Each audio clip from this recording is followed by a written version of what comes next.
If you are not willing to be wrong, then you'll never grow.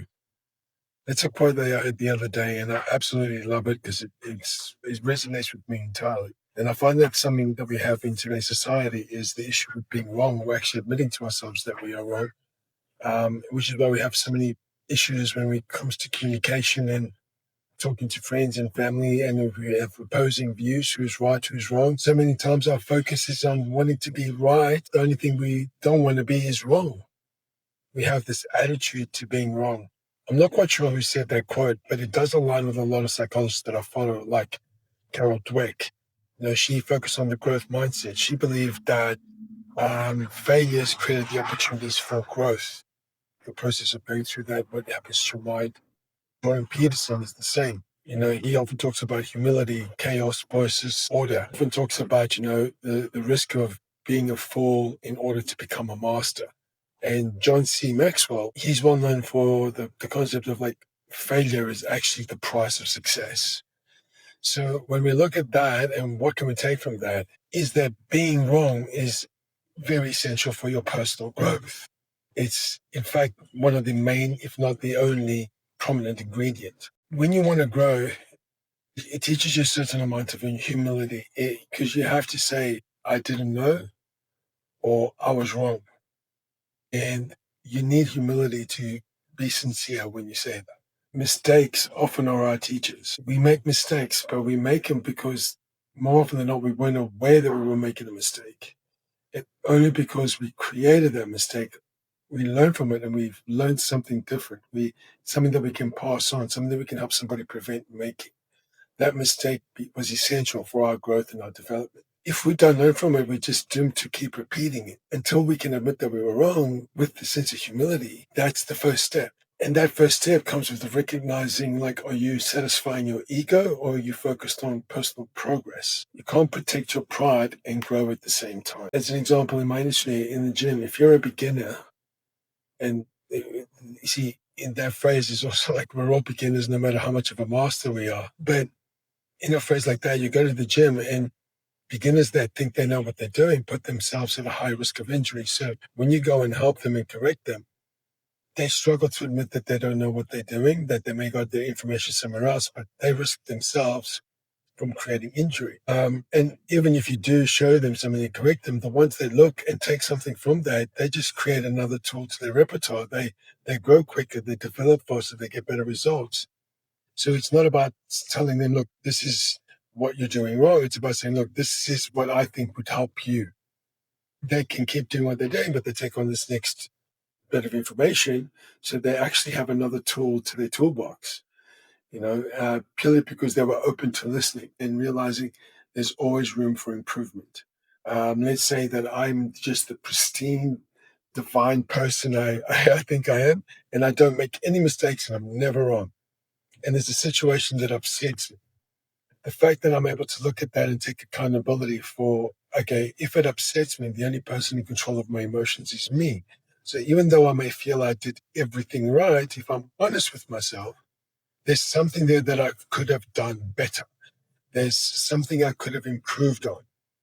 Maybe if I had looked at my reactive responses to certain things, I may have not escalated the situation as much. So by taking that accountability straight away is being open to the fact, not that I'm wrong, but I'm not doing everything right. And that's your bare minimum phase. Jordan Peterson, I'm a big fan of his psychology and his processes. And I've learned a lot from his teachings, but the one thing that I found in my own personal growth, and I've only become aware, and I've only become aware of Jordan Peterson in my later years, obviously. But in my younger years and even starting out as a father, I was very much aware of this concept. I actually find that it could hinder the development of ourselves, but also our children and society as a whole. What it means to learn, to grow, and to develop. If we want to do that, we have to risk failure. We have to risk error. We don't know everything. I mean, if we're honest with ourselves, it's the first thing we do. We question and we're not sure.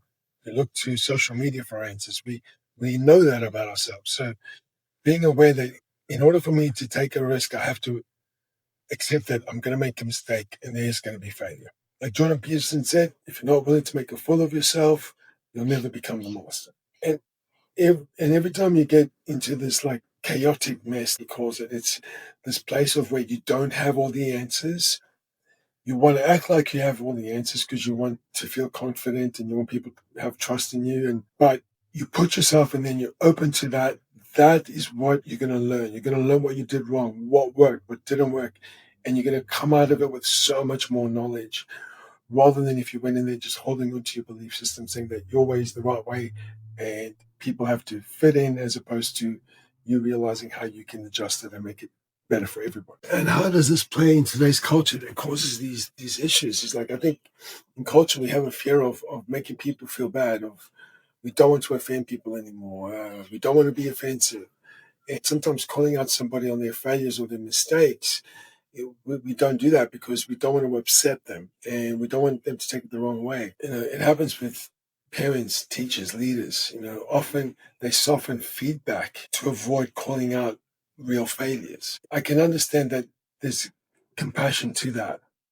But the purpose of giving feedback, you fail doing that when you avoid the actual content of the feedback. It creates more fragility instead of strength. If you're wrong, then you must be bad. If you criticize, you're actually being attacked.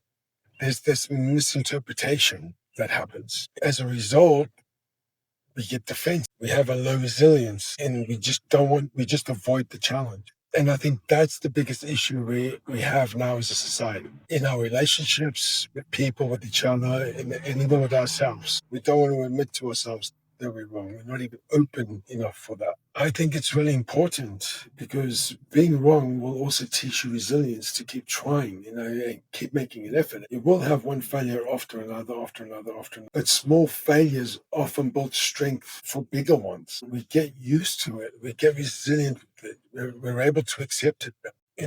We learn to use feedback as a mirror. It's like giving us a sensation of blind spots that we don't see. If we drive a car and need one of those mirrors, then we can see the blind spot. That's what failures are. It teaches us to look for those blind spots. And it separates self from the action. Like if you're open to being wrong, it doesn't mean you're bad. It's two different things. You're you and you separate yourself from the action. Just because it's wrong doesn't mean you're wrong as a person. And I believe once we interact with each other in this manner, conversations stop being competitive, like you're right, I'm wrong, who's going to win this? We go more into being about improving our connection, improving our understanding. And once we start to do this and correction becomes normal, when we communicate with each other, it's not going to be competitive anymore. It's not going to be I'm improving my own understanding of the conversation we are talking about, improving my own understanding about my likes and dislikes, and improving our communication in our relationship. We bear that in mind. We might think twice next time we failed to teach a child something because of fear of them feeling wrong because they're bad. Well, I'll give an example. If you've got a 3 or 4-year-old behaving in a certain manner due to age, let's say eating at the dinner table with his hands, something simple. And at that age, you can expect that there's certain limitations and requirements because the child is still developing. But I'll be honest, there comes a time that in that age group, that a child has to be taught that what they're doing isn't wrong, but it's not socially adequate. We don't talk with our mouths full. We don't put butter on our bread with our finger. Often I see parents just allowing the child to do that, but if you don't correct the child, they're going to grow up and there will come a point in time that they will be corrected. And to me, that's going to be more traumatic because then they're going to feel like something's wrong with them because they've been doing this their whole life and now all of a sudden it's not okay. As opposed to understanding, oh no, what you're doing isn't bad. That's just wrong behavior. And it's okay to be wrong. But here's how we socialize. Here's how we behave.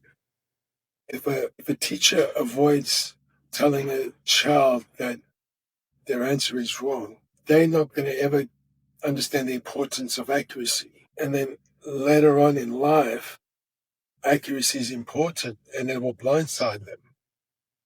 Then they'll feel like they are inadequate. They won't understand. It's been too much stress. If parents protect their children from failures, your child may grow up to become an adult who can't deal with rejection or criticism. they won't be able to cope with it. True parenting is teaching our children to face reality, prepare them for the reality of themselves, of their experience in this world, not so much protecting them from that. We can't protect them from the experience. We need to get them ready for that. And the most important thing that we should be open to is the idea that we are wrong, that we could be wrong. The child who learns that, who doesn't have a fear of being wrong, will become more curious rather than defensive. And as an adult, every situation will be like, what can I learn from this? You know, generate a certain amount of confidence when you failed and learned from it and tried something different and you've kept growing. You learn so much more. And confidence comes with that experience. There's emotional maturity. If someone can talk to you without you feeling offended or bad or attacked or criticized, you won't collapse and lash out. You'll look at it and you're open to the idea, so you'll approach it with a very different energy. It creates for a healthier dialogue. People are open to talking more without feeling attacked. In the end, the big picture is protecting people short term will actually create a long term weakness. And true compassion comes from helping people face their reality, helping them grow and find power within it. If we normalize correction and the willingness to be wrong, we build resilience, foster openness, and we'll create a culture where dialogue thrives instead of defensiveness. But I think we will find a certain peace within ourselves too. Just remember, if you're not willing to be wrong, you will never grow. And in a society, if we keep avoiding correction, we're not only stopping that individual from growing, we're halting the collective process. So stay open, guys.